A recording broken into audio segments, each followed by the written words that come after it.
Hello mga kalingap, welcome back to my YouTube channel. Ayan guys, nandito tayo sa labas at medyo mainit ng ayon ang panahon dito sa Taiwan. Siguro malapit ng summer. Ayan, sobrang init na naman. At ayan guys, no, panibagong reaction tayo dito sa live ni Kuya Bal. At talaga namang pinagtanggol niya po dito si Baby Beyonce dahil may nagsabi pong plastic daw po itong si Beyonce mga kalingap. At bago natin simulan ang ating reaction, no? Siyempre shoutout muna tayo sa ating founder, Kuya Bal Santos Matubang, Ate Edna Vlogs at Kalingap Rap. At sa lahat po ng mga nasa landing pad, mga ambasador, deputy at Kalingap Scouters, mega love shoutout po sa inyong lahat. Ayun, supportahan din po natin guys yung mga nasa landing pad, mga ambasador po, supportahan din po natin sila para mas marami pa po silang matutulungan dyan. Saan man dako ng lugar po dyan sa kung saan po nakalagay po ang landing pad mga Kalingap. At syempre sa mga kapwa po OFW na walang sawang sumusuporta po sa buong team Kalingap, ganoon din po sa aking YouTube channel. Mega love shoutout po sa inyong lahat. At sa mga kapwa ko po legit reactor, ayan, shoutout po sa inyong lahat guys. At ayun guys, no, panibagong reaction tayo dito sa live ni Kuya Bal. At samahan niyo po akong munang panoorin at pakinggan ang mga sinasabi dito ni Kuya Bal Santos Matubang. Bakit niyo binabash? Bakit mga bashers, may mga ilang bashers po kay Beyonce? Na ba ginawa ni Beyonce sa inyo? Abay, pinagbintangan po si Beyonce na plastic kay Papa Ido. Ganon. Ha? Isang 17 years old, makuha makipagplastikan. Ano ba yun? 17? Minor de edad, makipagplastikan. Hindi ko alam nasaan yung luhi ko dito. Buti ko mga 28 na yan, 30. Pwede. Paniwala ako kung gayon, kung mga ganong edad. 28, 30. Pero 17 po, hindi ka panipaniwala. Kasi alam niyo po ang mga minor de edad, kung anong sa loobin yan, sinasabi niyan. Totoo po yun, kung ano yung nasa damdamin ng isang minor de edad. Like Beyonce. And isa pa, si Beyonce po ay hindi laking Manila o laking syudad.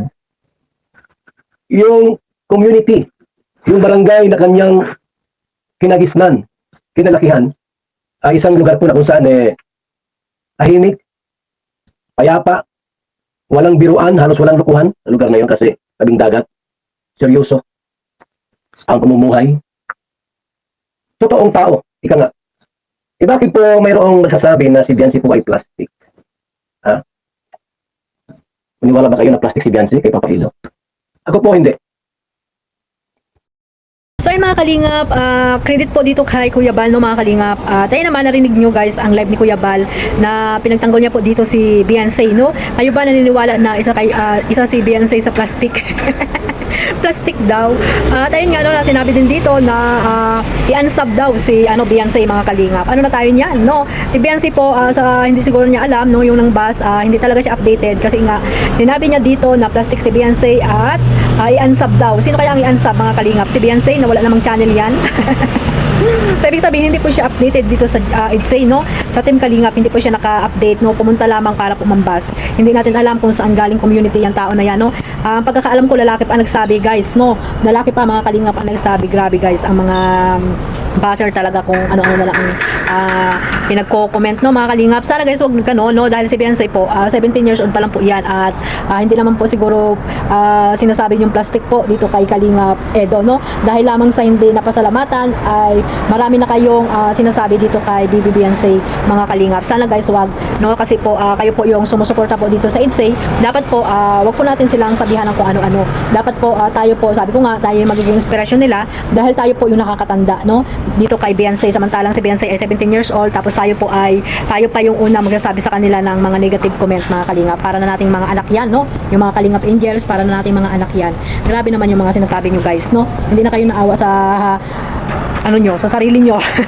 Maawa kayo sa sarili nyo dahil hindi po kayo masaya, no, sa araw-araw na ginagawa guys, dahil po puro pambabas lamang ang mga sinasabi nyo sa mga Kalingap Angels, lalo na po dito kay Beyonce na wala namang kaalam-alam ito, lalo na po sa social media, sa YouTube channel, kasi nga wala na po siyang channel mga Kalingap. Paano niya po masasabi or may pagtatanggol ang kanyang sarili sa mga sinasabi nyo, kasi nga wala pong channel si Baby Beyonce, no? Sinasabihan nyo pa na i-unsub siya. Paano i-unsub? Wala ng channel.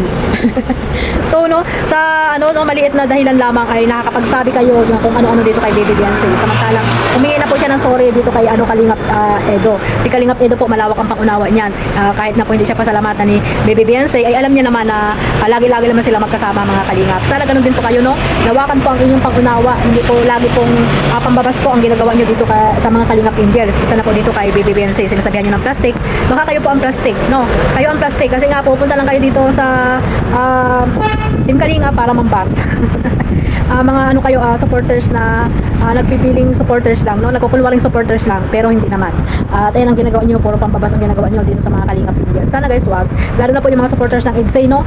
Kung gaano nyo po kamahal si Papa Eds, dapat ganun din nyo mahalin si BBBNC kasi po dapat lawakan nyo po ang inyong pangunawa katulad ng pangunawa po ni Kalinga Eds dito kay BBBNC, no? Kasi po binabas nyo po ang bawat isa sa kanila, syempre masasaktan po yan, no? Nang dahil po sa mga supporters ng EDSA, no? Nagkakaroon sila ng pambabas, mga Kalinga. Bakit ganon?